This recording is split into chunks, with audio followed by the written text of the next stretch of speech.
श्री राम।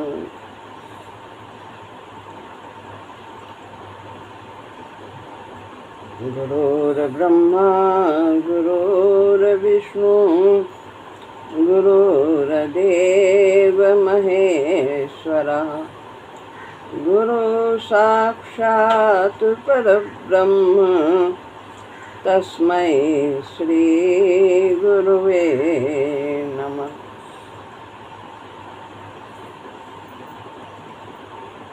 श्रीमद् भगवद गीता अध्याय 11 श्लोक है 38वां। 36वें श्लोक में अर्जुन ने कहा था कि आपकी सिद्धगण देवता आदि क्यों न स्तुति करें, और जो ऐसा कर रहे हैं वो उचित ही है। तो इसके पहले जो 37वां श्लोक था उसमें उसका कारण बताया अर्जुन ने कि आप क्या हो, आप गुरुओं के गुरु हो, ब्रह्मा के भी आदि करता हो। इस तरह उन्होंने बताया, जगन निवास हो, देवेश हो, अनंत हो। तो इसीलिए आपकी सब लोग स्तुति करते हैं। और इसी प्रकार 4 श्लोक तक भगवान की महिमा बताते हुए अर्जुन स्तुति करते हैं। इस 38वें श्लोक में भी भगवान की महिमा का गुणगान करते हैं।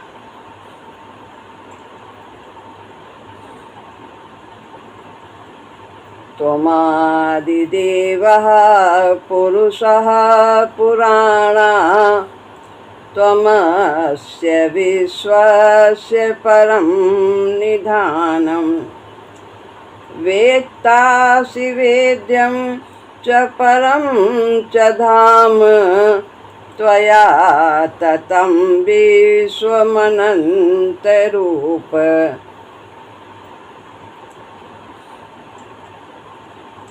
त्वम आदिदेव, आप आदिदेव हैं।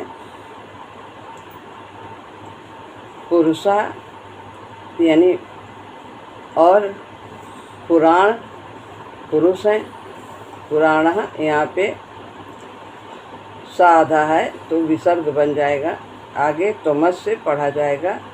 8 यहाँ पे 11 होते हैं, पुराण पे 11-11 के चल रहे हैं अक्षर 4 भाग में।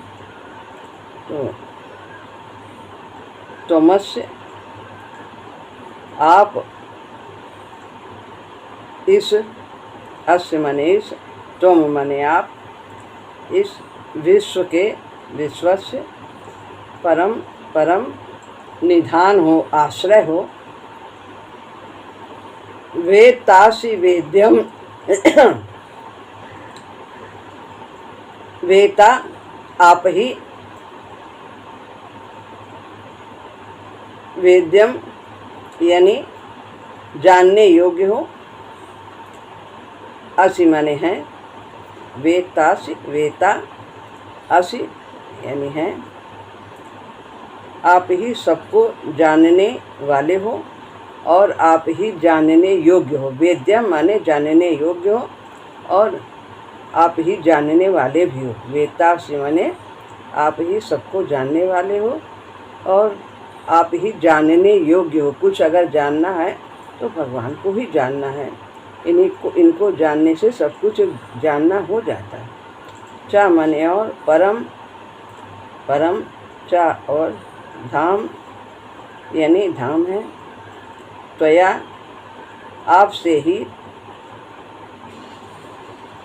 ये विश्वमनंत रूपम संपूर्ण संसार व्याप्त है। ततम माने व्याप्त है।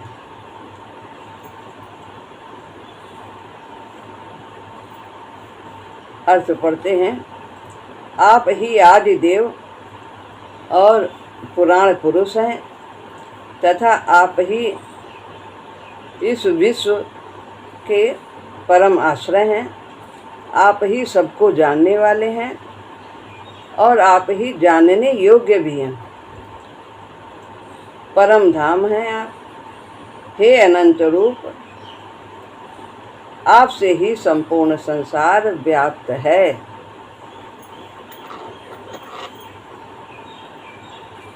तुम आदि देवा पुरुषः पुराणा।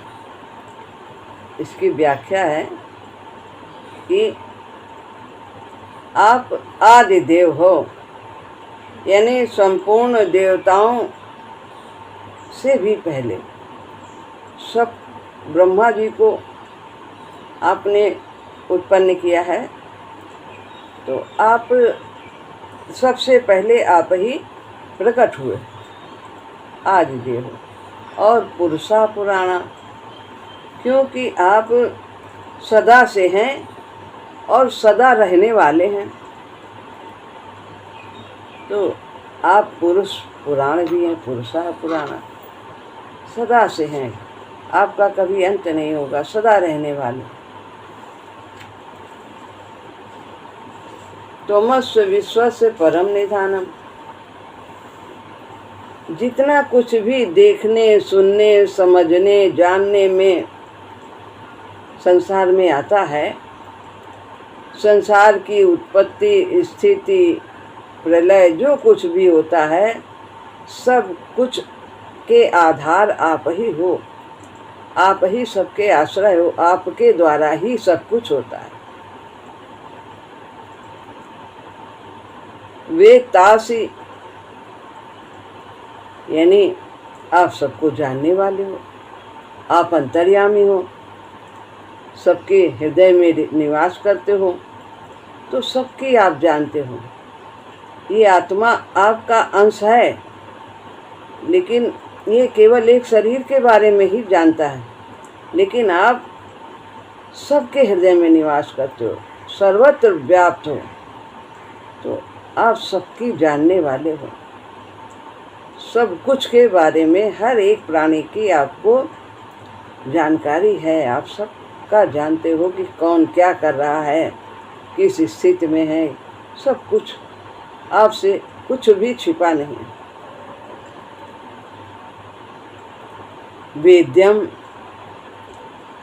और आप ही जानने योग्य भी हो। जितना कुछ वेद शास्त्र में जो ज्ञान है,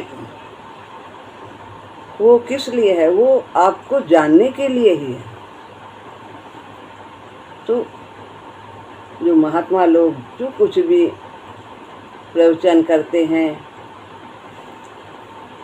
वे सब शास्त्रों में लिखी हुई बातों को बताते हैं। वो किस लिए? कि प्राणी आपको जान जाए कि आप के गुण क्या हैं, स्वभाव क्या है, प्रभाव क्या है, रहस्य क्या है, आप कौन हो, सारे संसार के नियंता हो। आपको जानने, आप ही जानने योग्य हो। जितनी भी विद्याएं हैं वो सब आपको जानने के लिए ही हैं। परम धाम,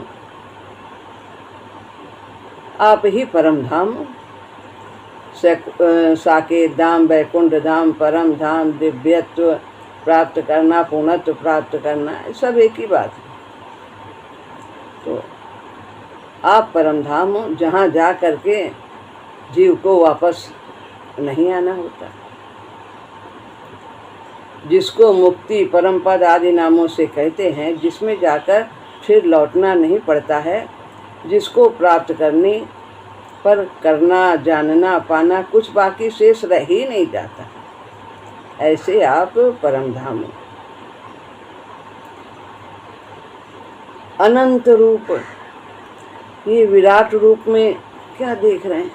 कितने रूप हैं भगवान के, चारों तरफ मुख ही मुख है, कोई और छेद नहीं है। विराट रूप से प्रकट हुए आपके रूपों का कोई पारावार नहीं है। सब तरफ से आप अनंत हो। अनंत रूप में प्रकट हुए। तो इसलिए त्वया ततम विश्वम अनंत रूप,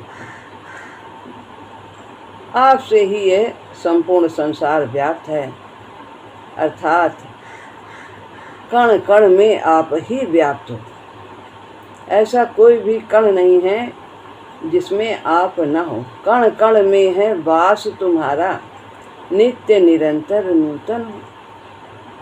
कण कण में बसे, तभी तो वो कण आगे चलकर जीवन यात्रा करते करते कितनी बार जन्मता मरता बढ़ता विकास की गति को प्राप्त करता हुआ एक दिन वो कण भी पूर्णत्व को प्राप्त करता है।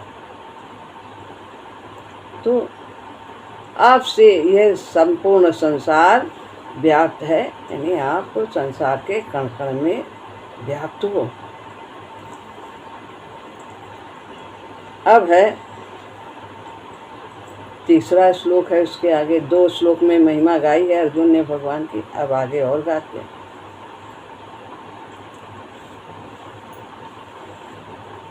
39वां श्लोक। वायुर्यमोऽग्निर्वरुणः शशाङ्कः प्रजापतिस्त्वं प्रपितामहश्च नमो नमस्तेस्तु सहस्रकृत्वा पुनश्च भूयोऽपि नमो नमस्ते।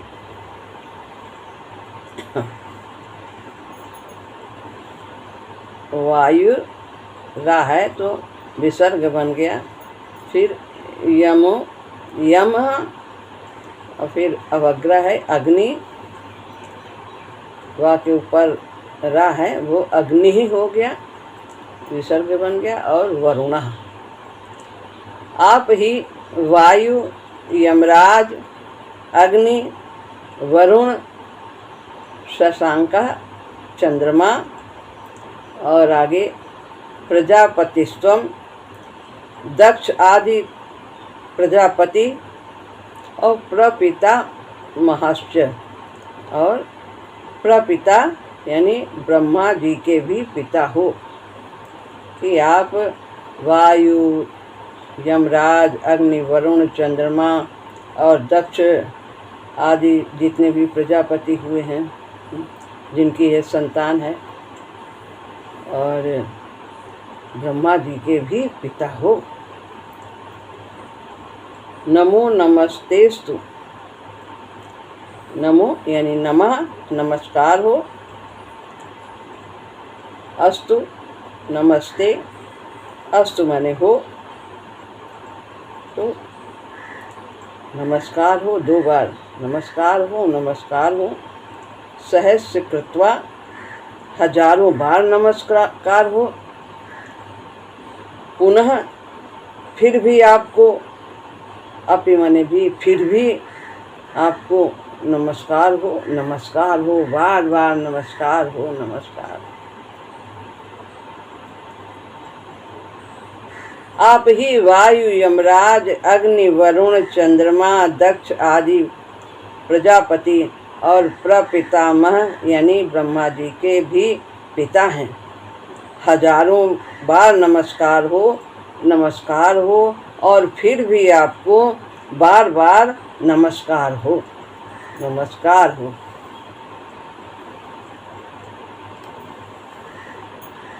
वायु व्याख्या है, जिससे सबको, वायु का क्या कार्य है, जिससे सबको प्राण मिल रहे हैं।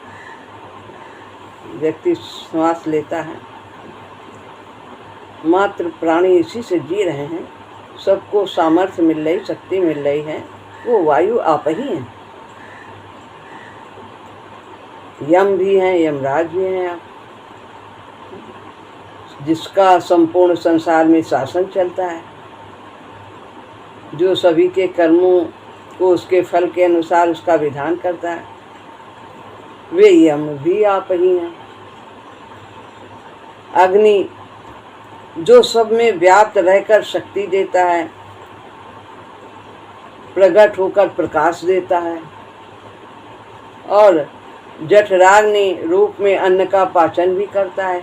हम सबके पेट में जठराग्नि है जो हमारे भोजन को पचाती है। 3 प्रकार की अग्नि होती है, जठराग्नि, बड़वा नल अग्नि और दावा नल अग्नि। तो दावा नल जंगल में लगती है, बड़वा नल समुद्र में लगती है और जठराग्नि सभी प्राणियों के पेट में रहती है, जिससे उनका पाचन क्रिया संपन्न होता है, भोजन पचता है।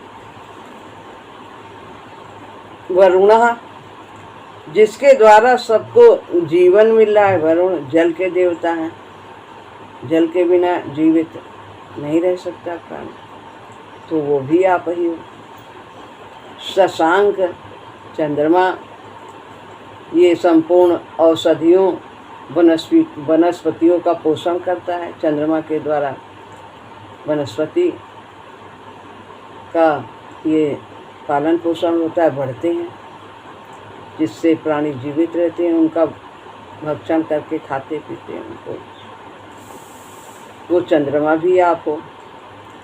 प्रजापति, प्रजा को उत्पन्न करने वाले दक्ष आदि प्रजापति आप ही हो। प्रपितामह, और ब्रह्मा जी के पिता भी आप हो। आपके कमलनाल से ही ब्रह्मा जी का जन्म हुआ। नमो नमस्तेस्तु सहस्र कृत्वा पुनश्च भूयोपि नमो नमस्ते। जितने भी देवता हैं, इंद्र आदि और भी अश्विनी कुमार, तो 33 कोट पीछे बताए थे, 33 प्रकार के, सब के सब आप ही हो। आप अनंत स्वरूप हो। आपकी मैं क्या स्तुति करूं, क्या महिमा गाऊं। मैं तो आपको बस नमस्कार ही कर सकता हूँ। मेरे पास शब्द नहीं है आपकी महिमा गाने का, वाणी में शक्ति नहीं है, तो बस मैं आपको बार बार 1000 बार नमस्कार ही कर सकता हूँ। कुछ भी करने की जिम्मेदारी मनुष्य पर तब तक रहती है जब तक अपने में करने का बल होता है कि मैं इतना करूँगा, मैं क्या कर लूँगा, अर्थात अभिमान रहता है। जब अपने में कुछ करने का सामर्थ्य नहीं है, अब अर्जुन कहते हैं मेरे पास इतनी योग्यता नहीं कि मैं आपकी महिमा का गुणगान कर सकूं, शक्ति नहीं, तब करने की जिम्मेदारी बिल्कुल नहीं रहती, समर्पित हो जाता है, शरणागत हो जाता है। तुम जो कराओगे वही मैं करूँगा, आपकी शक्ति से ही करूँगा। मुझ में न ज्ञान है, न बल है, न बुद्धि है, करता यही शरीर है। लेकिन अपने करने का अभिमान नहीं होता, प्रभु की शक्ति से ही सब कुछ होता। अब वो केवल नमस्कार ही करता है, अर्थात अपने आप को सर्वथा भगवान के समर्पित कर देता है। फिर करने कराने का कार्य सब भगवान का ही रहता है, शरणागत का नहीं। जो शरण में आया उसका नहीं, वो करवाते हैं, प्रभु करवाते हैं। अब है 40वां श्लोक।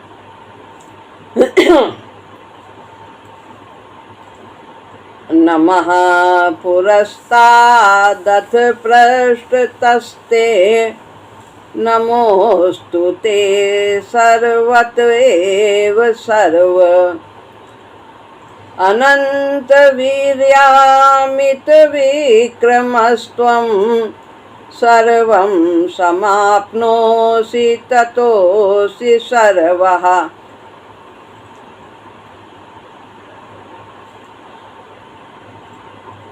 सर्व आखिरी में है, ऊपर की लाइन में, हे सर्व स्वरूप, ते माने आपको, पुरस्तातत, पुरस्तातत, पुरस्तात, ये जो है आरंभ में जो दा है वो आधा ता बन गया, तो पुरस्तात यानी आगे से भी नमः नमस्कार हो।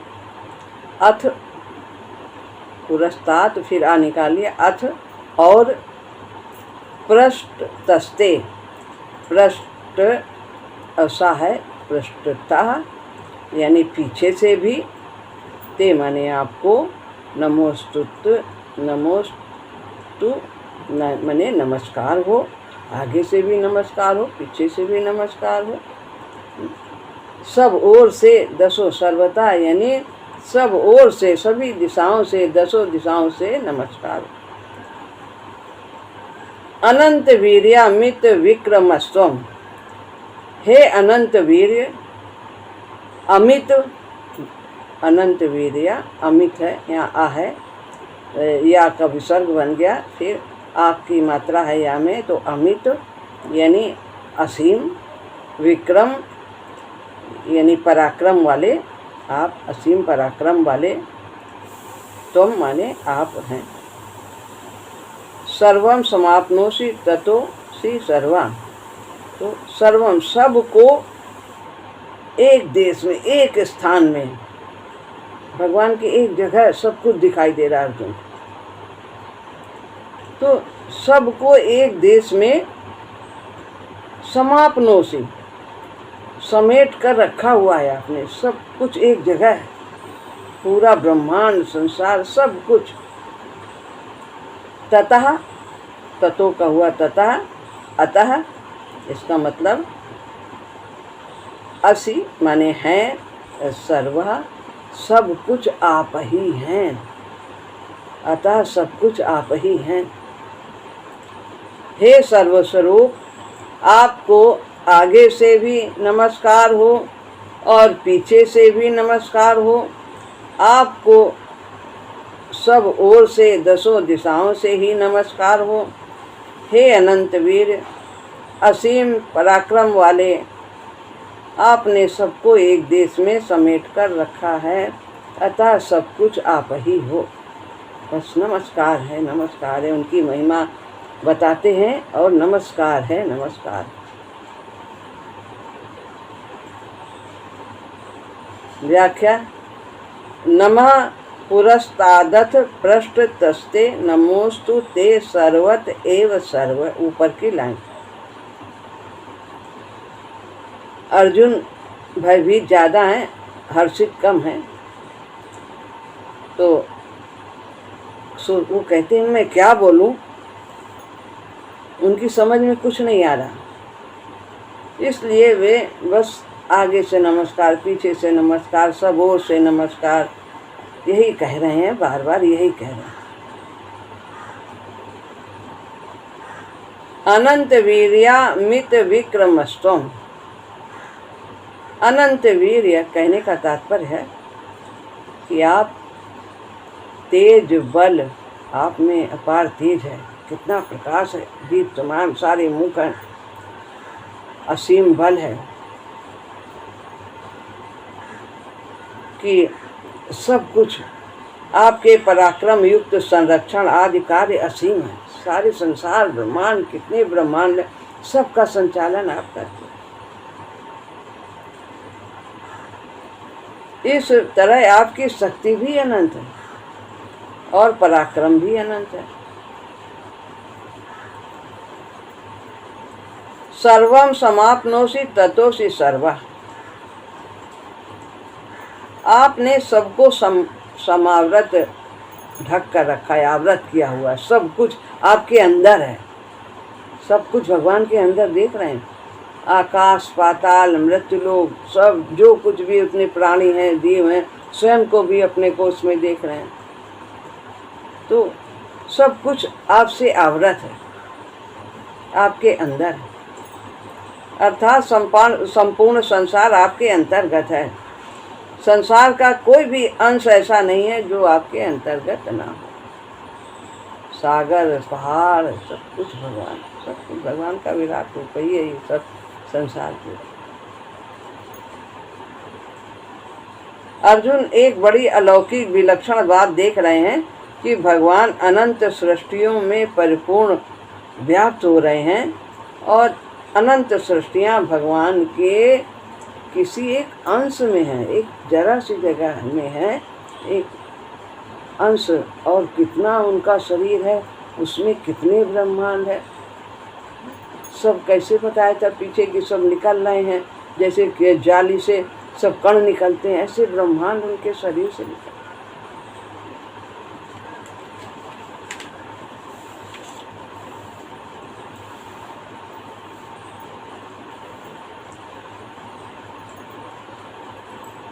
जैसा कि बताया अभी कि ब्रह्मा विष्णु शंकर रुद्र आदित्य वसु, ये सब जितने भी साध्यगण विशेष देवता शनि कुमार 33 ये सब बताए थे, मरुदगण पितृगण सर्प गंधर्व यक्ष राक्षस, कुछ बचा नहीं है, ऋषि महर्षि सिद्धगण वायु यम, ये सब अभी सब वर्णन कर चुके हैं, अग्नि वरुण चंद्रमा सूर्य, और इनके सिवाय भीष्म द्रोण कर्ण जयद्रथ आदि समस्त राजा लोग, पूरी सेना, ये सब विराट दिव्य स्वरूप के अंग। इतना ही नहीं, अर्जुन संजय धृतराष्ट्र तथा कौरव पांडव सेना के भी सभी विराट रूप के अंग, सब कुछ है, तो वो सब देख रहे हैं। तात्पर्य यही निकलता है कि जड़ चेतन स्थावर, जड़ जो स्थिर हैं, जड़ हैं पेड़ पौधे जैसे पहाड़ ये, और चेतन जो दिखाई देते हैं चलने फिरने, तो स्थावर जंगम, स्थावर स्थिर जंगम चलने फिरने वाले, जो कुछ भी देखने सुनने सोचने में आ रहा है वो सब अविनाशी भगवान ही हैं, अविनाशी हैं, कभी नाश नहीं होता। इसका अनुभव करने के लिए साधक को दृढ़ता से यह मान लेना चाहिए कि चाहे मेरी समझ में आए या ना आए, अनुभव में आए या ना आए, स्वीकार हो या ना हो, पर यह बात सत्य है कि सब कुछ भगवान है। जैसे जल के एक कण में और समुद्र में एक ही जल तत्व परिपूर्ण है, समुद्र का एक बूंद लो तो भी वही समुद्र का ही जल है, वही तत्व है, और वही समुद्र का, वैसे ही वो भी जो गुण है, जो स्वाद है, उस बूंद का भी होगा और समुद्र का भी। ऐसे ही छोटी से छोटी और बड़ी से बड़ी प्रत्येक वस्तु में एक परमात्मा तत्व ही परिपूर्ण है। ऐसा मानकर वो हर समय मन ही मन में सबको नमस्कार करता रहे। गुड़ी में भी भगवान है और गुड़ी में भी भगवान है, सब में है, सब विकास के क्रम में आगे बढ़ रहे हैं, सब पूर्णत्व को प्राप्त करेंगे। तो हमें किसी से द्वेष नहीं करना है, किसी से राग नहीं करना है। मैत्री करुणा मुदिता और उपेक्षा, ये 4 बातें पतंजलि योग में बताई हैं कि हमें जो पुण्यवान लोग हैं उनसे मित्रता करनी है, और जो मैत्री करुणा और जो सांसारिक दृष्टि से दीनहीन हैं उनके प्रति दया का भाव रखना है, और जो धन संपन्न हैं, सब प्रकार से समृद्ध हैं, उनको देखकर प्रसन्न होना है, जलन नहीं रखनी है। और जो बहुत ही तामसी वृत्ति के हैं उनकी उपेक्षा करनी है। उनकी तरफ ये नहीं कि उनको हम आज ही सब सुधार दें, वो सही बन जाए, वो समय लगेगा उनको, तो उनसे हमें द्वेष नहीं करना है। वो जैसे विद्यालय के दर्जा 1-2 के बच्चे होते हैं तो एमए वाले उनसे घृणा नहीं करते हैं, वो भी एक दिन एमए में पहुंचेंगे, तो उधर हमें उनकी तरफ से उपेक्षित रहना। तो इस प्रकार व्यवहार करते हुए फिर एक अवस्था ऐसी आएगी कि हमें सब में अच्छाई दिखेगी, फिर हमें अलग अलग व्यवहार करना ही नहीं पड़ेगा, स्वतः ही स्वाभाविक सबके लिए प्रेम निकलेगा। तो लेकिन आरंभ में इन 4 बातों को ध्यान रखते हुए हम आगे बढ़ते हैं, तो फिर हम पावन प्रेम की ओर बढ़ते चले जाते। तो जो कुछ भी हमें देखता है सब में भगवान को देखकर प्रार्थना करें कि हे नाथ, मुझे अपना प्रेम प्रदान करो। हे प्रभु, आपको मेरा नमस्कार हो। ऐसा करने से हमें सब जगह परमात्मा ही परमात्मा दिखने लगेंगे, क्योंकि वास्तव में सब कुछ भगवान ही है। तो यहाँ पर ये श्लोक है और आगे 41वां और 42वां श्लोक बहुत ही अच्छा है और वो विस्तार से है, तो इसलिए अभी वो हो नहीं सकता है, यहीं तक हम रखते हैं। उसकी कल चर्चा करेंगे। भगवान से अर्जुन क्षमा मंगवाते हैं अपने व्यवहार के प्रति। जब उनकी महिमा देख लेते हैं, उनका प्रभाव देख लेते हैं, तो वो उनसे क्षमा याचना करते हैं कि हमारे जो अपराध हैं उन्हें आप क्षमा करें। आगे का श्लोक बहुत ही अच्छा है, उसकी चर्चा करें। श्री राम।